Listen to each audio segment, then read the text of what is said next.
నిన్న ఢిల్లీలో చిట్ చాట్లో రేవంత్ రెడ్డి గారు ఏ విధంగా మాట్లాడినరో మీ అందరూ కూడా చూసిండ్రు.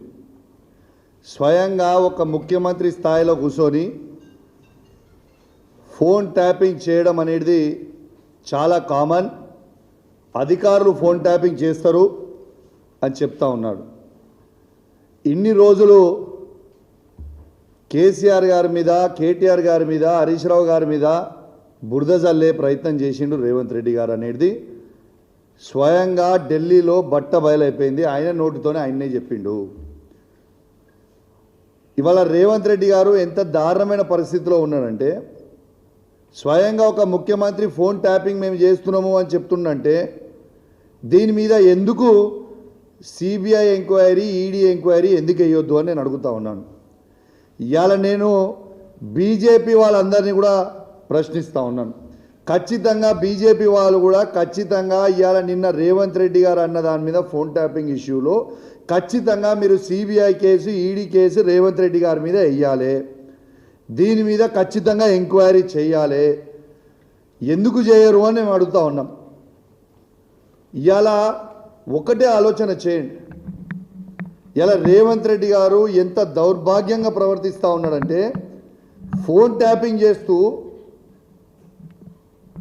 అఫీషియల్గా ఆఫీసర్లు ఫోన్ ట్యాపింగ్లు చేపిస్తూ ప్రైవేట్ హ్యాకర్లను పెట్టి మా బీఆర్ఎస్ పార్టీ నాయకుల ఫోన్లు అందరివి, కేసీఆర్ గారివి, కేటీఆర్ గారివి, హరీష్ రావు గారిది, మా శాసనసభ్యులవి, మా శాసన మండల సభ్యులవి, మా పార్లమెంట్ సభ్యులతో పాటు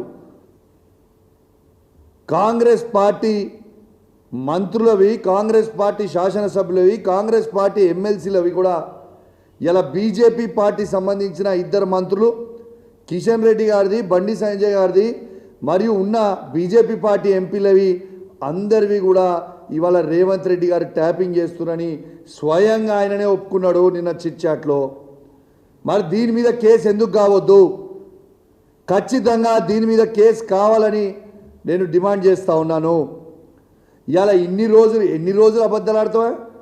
అసలు రోజు ఒక డ్రామా. ఇవాళ అసలు నువ్వు ఇప్పుడు దాదాపు ఈ నవంబర్ వస్తే 2 years అవుతుంది. అసలు కొత్త ప్రాజెక్ట్ కానీ కొత్త స్కీములు కానీ ఒక్కటన్నా నువ్వు చెప్పినవి ఇంప్లిమెంట్ చేసినావా?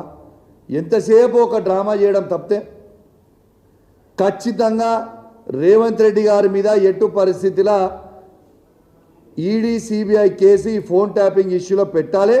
ఎందుకంటే 119 శాసనసభ్యులై, అంటే ఆయనది ఒక్కటి తీస్తే 118 శాసనసభ్యులై ఫోన్ ట్యాపింగ్ చేస్తుండు, 17 మంది ఎంపీలై ఫోన్ ట్యాపింగ్ చేస్తుండు, ఇవాళ ఎమ్మెల్సీలై ఫోన్ ట్యాపింగ్ చేస్తున్నప్పుడు ఖచ్చితంగా ఇవాళ ED, CBI case Revanth Reddy గారి మీద పెట్టాలని నేను డిమాండ్ చేస్తూ ఉన్నాను. ఇంకోటి కూడా చెప్తా ఉన్నాను. రేవంత్ రెడ్డి గారు ప్రైవేట్ హ్యాకర్లు ఫోన్ హ్యాకర్లను పెట్టుకొని హీరోయిన్ల ఫోన్లు కూడా ట్యాపింగ్లు చేసి ఇవాళ మై హోమ్ భుజా అపార్ట్మెంట్కి రాత్రి 2 గంటలకు పోయి ఏ హీరోయిన్ దగ్గరికి నువ్వు పోతున్నావు అనేది మొత్తం అందరికి కూడా తెలుసు. నువ్వు చేసుకుంటా పనులు ఎదిటోళ్ళు చేస్తారు. కేటీఆర్ గారి మీద నువ్వు బురద చల్లుతాము, కేటీఆర్ గారితో మీద చల్లుతారు అంటే ఎవరు నమ్మేటోడు ఎవరు లేడు. ఎందుకంటే నువ్వు చేసే పనులు అందరు చేస్తారనుకుంటే అది కరెక్ట్ కాదు అని చెప్తా ఉన్నాను. ఖచ్చితంగా నేను చెప్తా ఉన్నాను. నేను ఇది అలిగేషన్ కాదు, ఇది ఏ ఎంక్వైరీ అయినా ఇవ్వండి. ప్రైవేట్ హ్యాకర్లతోని రేవంత్ రెడ్డి గారు హీరోయిన్ల ఫోన్లు ట్యాప్ చేయిస్తూ ఉన్నాడు. ఆ హీరోయిన్లని బ్లాక్మెయిల్ చేస్తూ ఉన్నారు. ఆఖరికి మొన్న మిస్ వరల్డ్ వచ్చిన వాళ్ళే కూడా ఫోన్లు ప్రైవేట్ హ్యాకర్లతోని దాన్ని ట్యాపింగ్ చేయించిండు. ట్యాపింగ్ చేయించి ఎంత అసభ్యంగా ప్రవర్తించిర్రో, వాళ్ళని బ్లాక్మెయిల్ చేసే ప్రయత్నం చేసిర్రో మీరు అందరు కూడా చూసిర్రు. ఇవన్నీ కూడా వాస్తవాలు నేను చెప్పేది, ఏది కూడా అబద్ధాలు చెప్తారండి. ఇలా మిస్ వరల్డ్ వచ్చిన వాళ్ళందరివి కూడా హ్యాకింగ్ చేసినావు, హీరోయిన్ల ఫోన్లు హ్యాకింగ్ చేస్తున్నావు. ఆఖరికి ఒక హీరోయిన్ ఫోన్ హ్యాకింగ్ చేసి ఆ హీరోయిన్ని ట్రాప్లో పడేసి బ్లాక్మెయిల్ చేసి మై హోమ్ పూజాకి రాత్రి 2 గంటలకి పోయి యా హీరోయిన్తో ఏం చేసినావో నీకే తెలియాలి, ఇక మాకైతే తెలియదు. కానీ మాకు సంస్కారం ఉన్నది కాబట్టి ఆ హీరోయిన్ పేరు బయట పెడతలేం. కానీ మేము బయట పెట్టదలుచుకుంటే నువ్వు తిరిగిన 16 మందితోని 16 మందితోని నేను బయట పెడతా. ఏదో ఒక రోజు నువ్వు ఇదే విధంగా చేస్తూ ఉంటే నువ్వు తిరిగిన 16 మంది నువ్వు చేసింది ప్రతి నాకు తెలుసు. నేను కూడా కాంగ్రెస్ పార్టీ నుంచే వచ్చినా.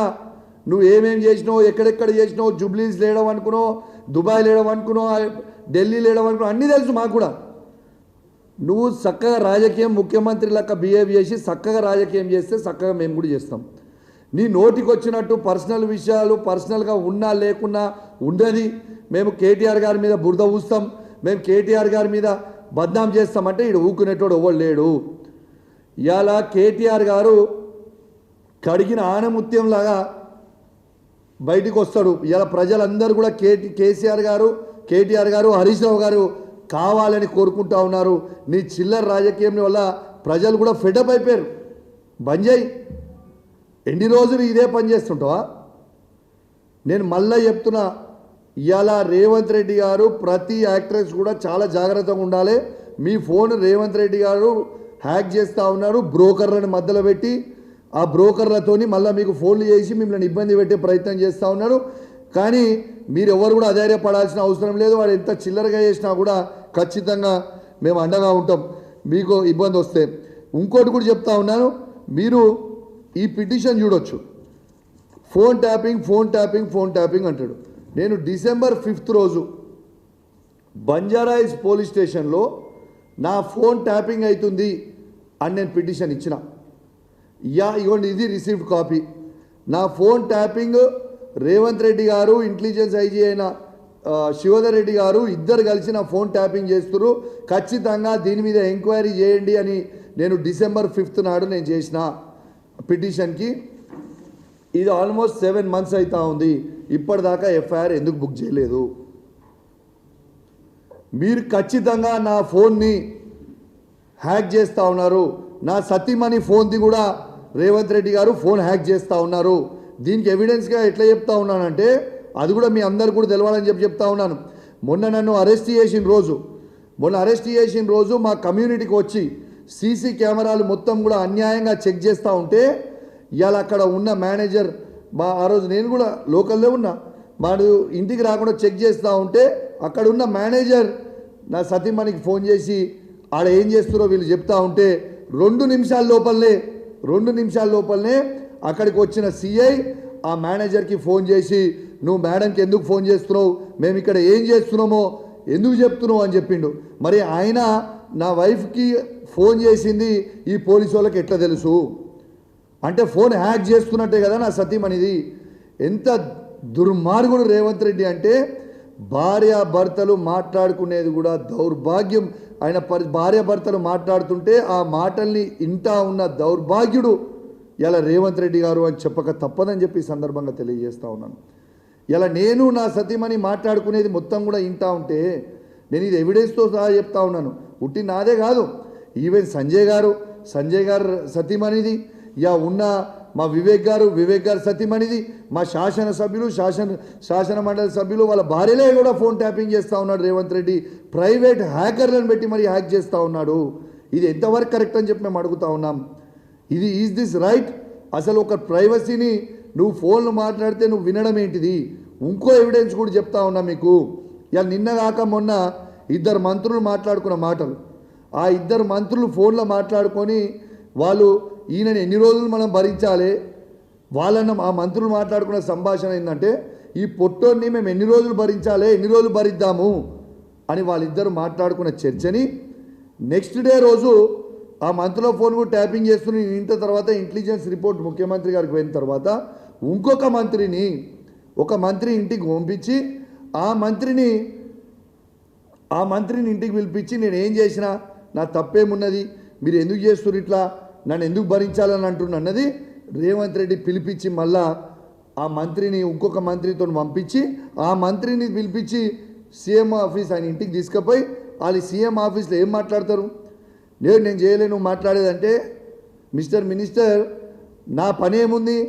నా పని మీ మంత్రులది ఎమ్మెల్యేలది ఫోన్ ట్యాపింగ్ చేసుకొని నేను ఇంటనే ఉంటాను. నేను చేయాల్సింది మా ఇంటర్వ్యూ అదే పని చేస్తున్నా, మీరు మాట్లాడేది ప్రతిదీ వింటా అన్నది ఇది రేవంత్ రెడ్డి బరాబర్ అన్నాడు ఆ మంత్రులతోని. నేను చెప్తుంది ఫ్యాక్ట్. మరి ఖచ్చితంగా కేసు పెట్టాల్సిన అవసరం ఉంది కదా. ఇలా రేవంత్ రెడ్డి గారి మీద ఖచ్చితంగా కేసు పెట్టాలి. ఇలా సిట్కి వాళ్ళని పిలుస్తుండు వీళ్ళని పిలుస్తుండు ఫోన్ ట్యాపింగ్ అవుతుందని బరాబర్ మా బీఆర్ఎస్ పార్టీలు ఉన్న ఎమ్మెల్యేలను కూడా పిలువురి సిట్కి, మా ఫోన్ ట్యాపింగ్ అవుతుందా లేదా మేము కూడా కంప్లైంట్ ఇస్తాం సిట్కి.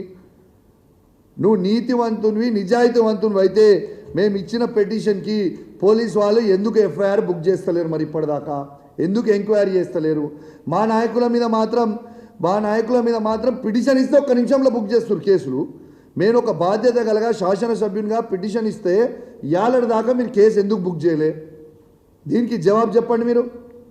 మీరు నోటికి వచ్చినట్టు మీరు మాట్లాడితే రేవంత్ రెడ్డి గారు మేము ఊకునే ప్రసక్తే ఉండదు. ఇక మేము బయటికి పోయిన తర్వాత ఇది మాట్లాడిన తర్వాత ఇంకో కేసు బుక్ చేస్తాడు కావచ్చు. ఎన్ని కేసులు బుక్ చేసినా నువ్వు మమ్మల్ని ఎంత ఇబ్బంది పెట్టినా నువ్వు ప్రజలకు ఇవ్వాల్సిన 6 గ్యారెంటీలు ఇచ్చే వరకు నేను ప్రశ్నిస్తూనే ఉంటాం, నేను అడుగుతూనే ఉంటాం. నిన్ను మాత్రం ఇచ్చిపెట్టము. నువ్వు ఎన్ని డైవర్షన్ టాక్టిక్స్ చేసినా నీ 6 గ్యారెంటీలు 100 రోజులు ఇస్తా అన్నావు, ఒక్క గ్యారెంటీ కూడా నువ్వు ఇవ్వలేదు. రేపు లోకల్ బాడీ ఎలక్షన్లలో మీరు ఎట్లా అడుగుతారు ఏం మాట్లాడతారో ఓట్ల రేపు అయిన తర్వాత మీకు తెలుస్తుంది. కానీ బీఆర్ఎస్ పార్టీ పక్షాన కేసీఆర్ గారి నాయకత్వంలో కేటీఆర్ గారి హరీష్ గారి నాయకత్వంలో ఖచ్చితంగా మేము మిమ్మల్ని ప్రశ్నిస్తూనే ఉంటామని చెప్పి సందర్భంగా తెలియజేస్తూ మరి ఖచ్చితంగా మీడియా మాత్రం దయచేసి నేను చెప్తా ఉన్నా ఈ ఫోన్ ట్యాపింగ్ ఇష్యూ మాత్రం మీరు చాలా సీరియస్గా తీసుకోవాలి. కేసీఆర్ గారు కేటీఆర్ గారు హరీష్ రావు గారు మాత్రం ఏనాడు కూడా ఫోన్ ట్యాపింగ్ మా ప్రభుత్వంలో మేము చెయ్యలేదు. ఆ ఫోన్ ట్యాపింగ్ ముచ్చటనే రాలేదు. కానీ ఈడ స్వయంగా రేవంత్ రెడ్డి గారు రాష్ట్ర ముఖ్యమంత్రి చిట్ చాట్లో ఫోన్ ట్యాపింగ్ చేయడం చాలా కామన్ అని చెప్పిండు ముఖ్యమంత్రి రేవంత్ రెడ్డి గారు. రేవంత్ రెడ్డి గారు ఫోన్ ట్యాపింగ్ చేస్తుండు, కానీ మా కేసీఆర్ గారి ప్రభుత్వంలో ఏనాడు మేము ఒక్కరిది కూడా ఫోన్ ట్యాపింగ్ చేయలేదు. ఇది మాత్రం స్వయంగా మీరు గమనించాలని మొత్తం ఎలక్ట్రానిక్ మీడియా ప్రింట్ మీడియా ద్వారా యావత్ తెలంగాణ ప్రజలందరూ కూడా తెలియజేస్తూ ఉన్నాం. ఫోన్ ట్యాపింగ్ మేము మాత్రం చేయలేదు, మేము చేసింది కాదు, రేవంత్ రెడ్డి గారు చేస్తున్నారని స్వయంగా రేవంత్ రెడ్డి గారే చెప్పిందనేది కూడా మొత్తం ప్రజలు కూడా గమనించాలని విజ్ఞప్తి చేస్తూ సెలవు తీసుకుంటాను. జై తెలంగాణ, జై కేసీఆర్. Very good evening. ఏదైతే ఈరోజు బీఆర్ఎస్ పార్టీ శాసనసభ్యులు ప్రెస్ మీట్ పెట్టి బీఆర్ఎస్ పార్టీకి సంబంధించిన ఒక ఎమ్మెల్యే తన మతి స్థిమితాన్ని కోల్పోయి ఏం మాట్లాడుతుండో అర్థం కాక నోటికి వచ్చినట్టు కౌశిక్ రెడ్డి అలియాస్ కోవట్ రెడ్డి ముఖ్యమంత్రి గారి పైన అనుచిత వ్యాఖ్యలు చేయడం జరిగింది. అరే కౌశిక్ రెడ్డి, నిజంగా నీకు సిగ్గు అనేది ఉంటే శాసనసభ్యునిగా ఉన్నప్పుడు బాధ్యతతోటి మాట్లాడాల్సిన ఒక అవసరం ఉంటుంది. నీ నియోజకవర్గ ప్రజలు ఎవరైతే హుజరాబాద్ నియోజకవర్గ ప్రజలు ఎవరైతే నీకు ఓటేసిర్రో ఈరోజు వాళ్ళు కూడా మా శాసనసభ్యుడు ఇసొంటోడు ఎందుకు వీన్ని ఓట్లేసి గెలిపించినామని చెప్పి అసహించుకునే ఒక దుస్థితి ఈరోజు నీ మాటల వల్ల ప్రజలు అనుకుంటున్నారు. నీకు నిజంగా సిగ్గుశరం ఉంటే నువ్వు మాట్లాడిన మాటలు, నువ్వు గతంలో డ్రైవర్ లెక్క కేటీఆర్కి డ్రైవర్ లెక్కుండి నువ్వు ఎమ్మెల్సీగా ఉన్నప్పుడు కేటీఆర్ బీఆర్ఎస్ పార్టీ నాయకులు చేసిన పనులన్నీ కూడా అందరు కూడా అదే రకంగా పనిచేస్తారనే విధంగా నువ్వు మాట్లాడుతున్నావు. ఈరోజు నువ్వు మాట్లాడిన ప్రతి మాట మీ లీడర్ ఎవరైతున్నాడో కల్వకుంట్ల తారక రామారావు ఆయన చేసిండు అని స్వయాన నువ్వే సాక్షివి. ఎందుకంటే ఇటువంటి యొక్క వ్యవహారాలు ఆయన చేసినప్పుడు, ఈ ఫోన్ ట్యాపింగ్లు చేసి అనేక మందిని ఇబ్బందులు పెట్టినప్పుడు, అనేక మంది ఇబ్బంది పడ్డప్పుడు బహుశా ఈ వ్యవహారాలన్నిటికీ కూడా ఆ రోజు ఆయనని తీసుకెళ్లిన ఆ డ్రైవర్వి నువ్వే. ఈరోజు ఆయన చేసిన పనులన్నీ కూడా ఇతరులు కూడా చేస్తారు, అందరు కూడా అదే రకమైన ఒక వ్యవహారం ఉంటుంది అన్నట్టు నువ్వు మాట్లాడుతున్నట్టు చాలా స్పష్టంగా కనబడుతుంది. దానితో పాటు ఈరోజు బీఆర్ఎస్ పార్టీలో ఎక్కడ ఈటల రాజేందర్ చేరతాడు, ఈటల రాజేందర్ చేరితే మళ్ళీ హుజరాబాద్ టికెట్ ఎక్కడ అడుగుతాడు, మళ్ళీ ఈటల రాజేందర్ హుజరాబాద్ టికెట్ అడిగితే నీ ఖేల్ ఖతమవుతుంది, నీ పని ఖతమవుతుంది అని చెప్పి ఆ కుటుంబ సభ్యుల దగ్గర పేరు తెచ్చుకోనికి తప్ప నిజంగా ప్రజల కోసం ఉపయోగపడే విషయాలపైన ఏ రోజన్నా నువ్వు మాట్లాడినవారా? కనీసము హుజరాబాద్ నియోజకవర్గ ప్రజలకి ఇయ్యాల్సిన కళ్యాణ లక్ష్మి చెక్కులు, షాదీ ముబారక్ చెక్కులు, సీఎంఆర్ఎఫ్ చెక్కులు కూడా ప్రభుత్వము, ముఖ్యమంత్రి గారు ప్రభుత్వం ఈ సంక్షేమ పథకాలు ప్రజలకు అందాలని చెప్పి చెక్కులు ఇస్తే కూడా ఈడ మీ పార్టీ నాయకుల దగ్గర మెప్పు పొందనీకి మీ పార్టీ లీడర్ల చుట్టూ తిరుగుతూ సోషల్ మీడియాలో రీల్స్ చేసుకుంటూ సమయాన్ని వృధా చేసి మొన్న కమలాపూర్కి డేట్ అయిపోయిన చెక్కులు ఇచ్చినాం. ఆ చెక్కులన్నీ కూడా డేట్ అయిపోయాయని చెప్పి అక్కడ ప్రజలు లబ్ధిదారులు నీ పైన ప్రెస్ మీట్ పెట్టారు. అరే నీకు కనీసం సిగ్గు అనిపిస్తలేదా? ప్రజలు నిన్ను దేంతోడైతే గెలిపించిర్రో, ప్రజలు నువ్వు నియోజకవర్గ అభివృద్ధి కోసం పాటుపడతావని చెప్పి నిన్ను గెలిపించిర్రో అవన్నిటినీ ఇచ్చిపెట్టి కేవలము కల్వకుంట్ల కుటుంబము జపం చేస్తున్నావు. ఇవాళ ముఖ్యమంత్రి గారి పైన మాట్లాడితే కల్వకుంట్ల కుటుంబం నన్ను పైకెత్తుకుంటుంది, కేటీఆర్ నన్ను పైకెత్తుకుంటాడు, హరీష్ రావు నన్ను పైకెత్తుకుంటాడు, కేసీఆర్ నన్ను సంకల పెట్టుకుంటాడు అని చెప్పి నువ్వు ఆలోచిస్తున్నావేమో. కుక్కల జింపిన ఇస్తరాకైతుంది నీ బతుకు. ఇదే రకంగా నువ్వు మాట్లాడి నీ వ్యవహారం ఇదే రకంగా ఉంటే కుక్కలు జింపిన ఇస్తరాకు లెక్క రేపు పొద్దున నీ బతుకయ్యే పరిస్థితి ఉంది. ఈరోజు బీఆర్ఎస్ పార్టీ ఏదో పీకి పొడుస్తుంది, బీఆర్ఎస్ పార్టీ కారు మంచిగా ఉంది, కారు రోడ్డు పైన నడుస్తుందని నువ్వు అనుకుంటున్నావు. మీ పార్టీ కారు పరిస్థితి, మీ కారు 4 టైర్లు, ఒక టైరు కేటీఆర్, ఒక టైరు హరీష్ రావు, ఒక టైరు కవితారావు, ఒక టైరు సంతోష్ రావు, నలుగురు 4 టైర్లు ఉడవిక్కొని పోయినరు. స్టీరింగ్ ఏమో బగ్గ తాగి సోయి లేకుండా ఫార్మ్ హౌస్ లో వండుకుంది. ఇది మీ పార్టీ పరిస్థితి, మీ కారు పరిస్థితి. ఈరోజు మీ పార్టీ మొత్తం కూడా డిస్మాంటల్ మోడ్లో ఉంది. అసొంటి పార్టీలో ఉన్న కొంతమంది సభ్యులు మెప్పు పొందనీకి నోటికొచ్చినట్టు నువ్వు మాట్లాడుతున్నావు. నువ్వు మాట్లాడిన మాటలు, నువ్వు ఏదైతే పదే పదే నువ్వు మాట్లాడుతున్నావో, నువ్వు ఈ మాట్లాడిన విషయాలన్నిటికీ కూడా రేపు పొద్దున మీ హయాంలో మీ బాసు, మీ చిన్న బాసు ఏం వ్యవహారాలు చేసిండు, ఎక్కడున్నారు, ఎక్కడ పోయినరు, అవన్నీ చాలా బాగా నీకే తెలుసు. ఈ వ్యవహారాల్లో పాల్పడ్డప్పుడు ఏమేమి ఇష్యూస్ అయినాయి నీకే తెలుసు. 2-3 ఫంక్షన్లు అర్ధరాత్రి పూట మీ చిన్న బాసుని తీసుకుపోయింది నువ్వో కాదో నీకు గుర్తు ఉండాలి. ఇవన్నీ కూడా బయటికి తీసుకొని వచ్చి బయటకి రావాలని ఒక ఉద్దేశంతో ఉద్దేశపూర్వకంగా ముఖ్యమంత్రి గారి పైన మాట్లాడితే గుడ్డలు ఉడదీసి నేను కొట్టే పరిస్థితి వస్తుంది బిడ్డ.